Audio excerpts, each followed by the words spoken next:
magi wa o era pata gete na ro ka o kama wa tira na o adama wa tira ore ma wa tira na yo agagbido egbana mo be ni wo ọ̀rẹ́gẹ́ ló fi àríwú òrórí ọ̀lẹ́ pẹ́ wúrẹ́ ẹ̀kọ́ ibi iná lórí pẹ́ ní kàkàrà ó tọ́bùkún ká múlò gbé ọba tọ́wẹ́ ní gẹ́dùmọ̀ wò ìwà sanwó rírì mẹ́nu kọ̀tọ́ wò ó bá alágàrà márí sùn. Akpoli akajamu o Iwa usama merani ye Yo agagbido Adodo atugeto yowa Ozi pale wuyawo na manya o Agaji o amawi yo kwera Atetema wiyi go agagbido ọmọ agagbido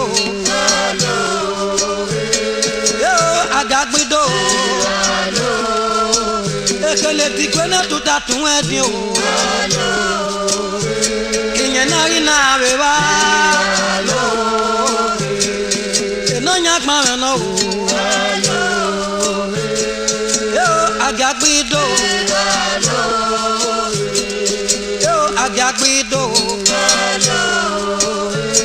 Iwa ineme ni siemero me Isiemero me na eboba o Inele baba Alo Ugwari gbefe we ayiwo Ugare ugwe munomo Ise Yo agagbido Agagbido alo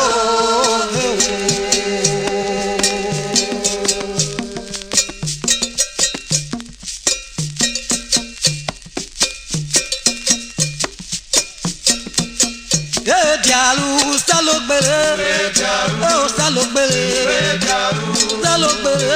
salogbe o ewo ma o adone ewo ma o salogbe ọba gwe ewo na gwe o salogbe madero ponana o ma be dialu agada mi pona masati iru yaro ado ewo o salogbe o sana o salogbe o igwani magwa o igwanye no o salogbe o salogbe na wa ba o fi azalo agba o ewo ma o salogbe o salogbe o salogbe o salogbe o salogbe o gbe ma be dialu agada mi ko na masati iru Magiru kolu o salogbe o adun ewo o ibi adun ewo o ibi adun ewo asara do adoro do bi ewo ma adara sara o adori adun o ye o salogbe o salogbe o salogbe o diaro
Agba eno yo emi gi yo wa